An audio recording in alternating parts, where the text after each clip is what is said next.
Today in my series of warbirds I actually have the third one of the Eachine mini warbirds. So today I'm going to look at the Corsair, and I've also already purchased the Mustang and the T28, and I think these they do actually fly kind of similar, but I just had to try the Corsair also, especially as I flew the Hobby King Corsair. I just want to have a mini one.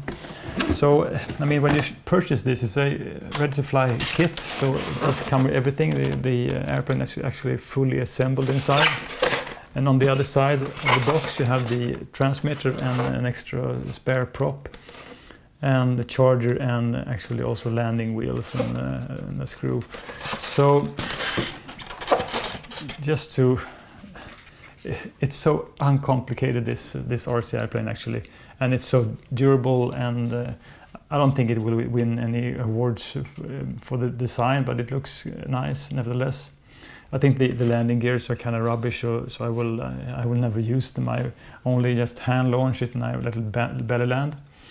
And so far I haven't broken a prop, because the prop has this great design. If you hit something, it just pops off like this.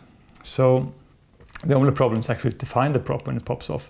But other than that, I think it's just a very durable and safe design, and easy to handle, and it flies super great. So let's go out and do a maiden on the little Eachine Corsair. So it's a chilly day. I think it's about 7 or 8 minus degrees, and here I have the Eachine Corsair. I'm going to do the maiden on this one.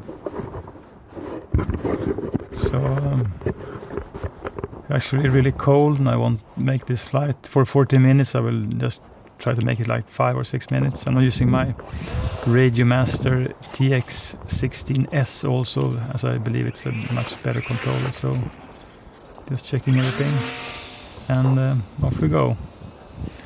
So I do expect actually this one to fly more or less exactly like the Eachine Mustang P51 and the T28 Trojan. And yeah, it kind of does, I suppose.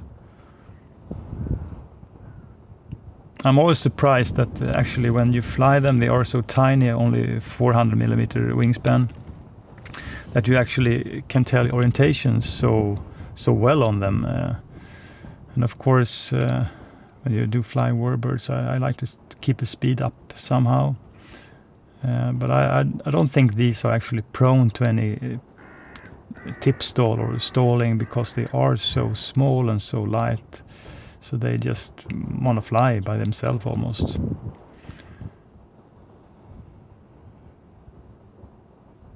So I'm keeping it a bit high up just to avoid ending up in a tree. But as you can see, they are actually quite fast when you want them to. So I'm impressed by this design of the gearbox and the brushed motor. I think it will be a sad day when the actual gearbox or motor decides to stop working. But so far they've just held up nice.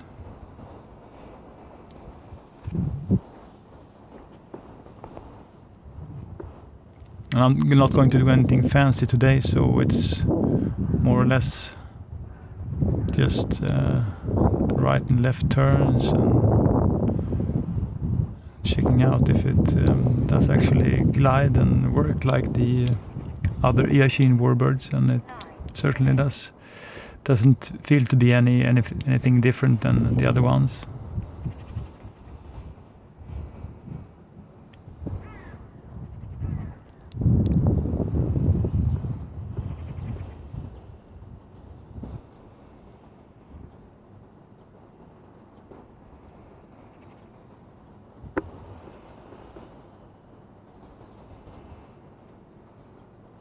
And I'm also keeping the Corsair above the tree line, because due to this color of this RC airplane, as soon as I drop below 3 level, the airplane just disappears. I cannot.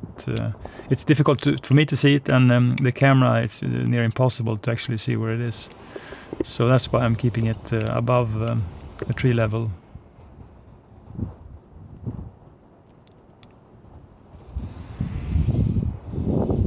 So you you can see here, it's near impossible to actually see it when I drop it down below tree level.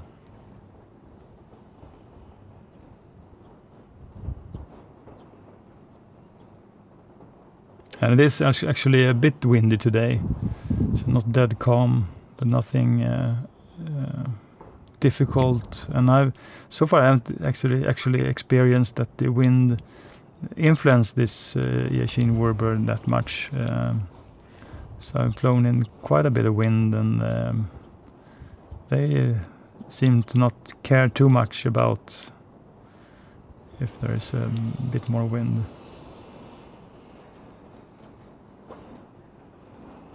And I have to say that the great thing about the Eachine warbirds is actually they are inexpensive, they are so small, they are rugged, and I'm not afraid if it will break. The only thing I'm worried about if it will end up in a tree. Other than that, I think it's just it's a worry-free flight actually. And that's why I'm not doing any aerobatics today, because if I will do something stupid, the risk of ending up in a tree is too high. So I'm just keeping it flying more or less without anything out of the ordinary.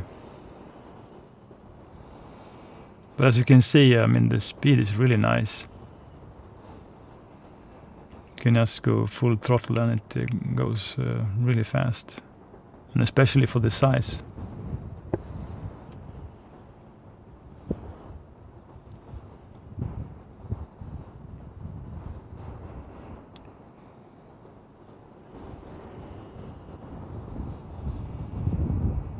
And if you want to make tight turns with this one, you just like this, you just reduce speed and go full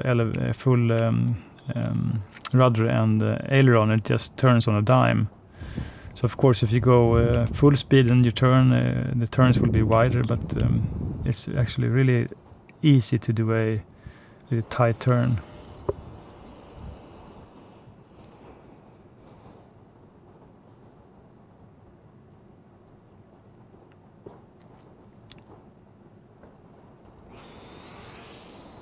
Just trying to show some of the design of the RC airplane, but it's a bit tiny, so it's difficult to actually see any details on it.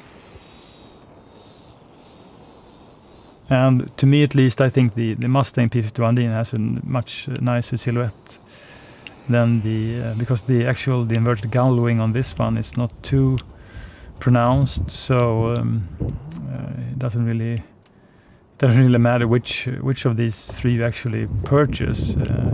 It's just a personal preference, and to me it's the Mustang P51, but the flying characteristics of this is just as good as the other ones.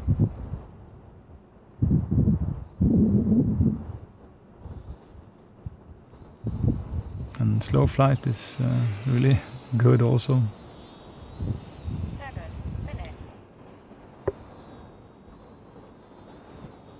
I did actually give the P51 to my son to try, but he quite quickly lost orientation and just flew into a fence and hit the nose. So that's I think the only problem. You just have to keep track of orientation and how to turn it when it faces you. But other than that, I think almost anyone can fly this one. And it's always good to just keep it close. Here I suppose I go like 50 or 60 meters away and then I return, so I'm not too far away. Whoops, well, that's one way to end the flight. So as usual the prop pops off, but other than that I think it's just it's in one piece. So to summarize what the Eachine warbirds are about, now that I actually flown both the Mustang, the T28 and the Corsair, is that, I mean, it's actually difficult to find anything wrong with them. Of course, there are not too many details on them, and they are, you know, brushed motor with a gearbox inside, but I think if you consider to purchase one or a few, just pick the one which you think looks the best, because they do fly so similar. And I suppose that I actually like the Mustang P51 the most, because I like the design of it. But as far as orientation and visibility in the sky, I think, of course, if you have a darker sky, this will be more difficult than the T28. But other than that, I think it's just such an uncomplicated RC airplane, and fairly cheap. Also, I think it's really cheap actually. So, I mean, I don't know what to say. It comes with this, battery. So you have a choice of 2 or 3 batteries, which last like 15 minutes each. So you can just keep on flying. And as I do, I bound mine to the Radiomaster TX16S, which just makes it more easy to fly them. So I don't use the stock remote actually.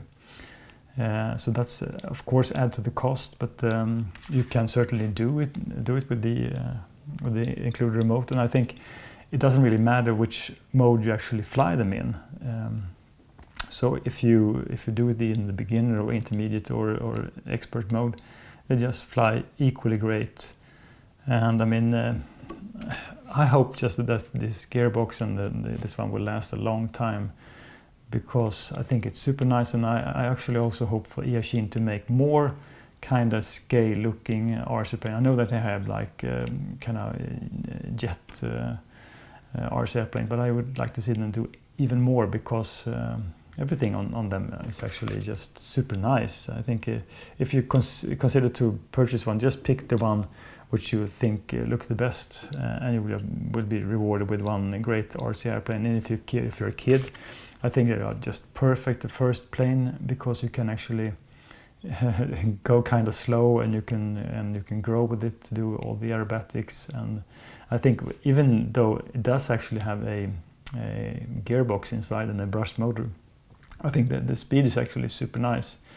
So it might look like a toy, but it doesn't actually fly like a toy to me. It likes more fly like a hobby grade RC airplane. So that's the Corsair then from Eachine.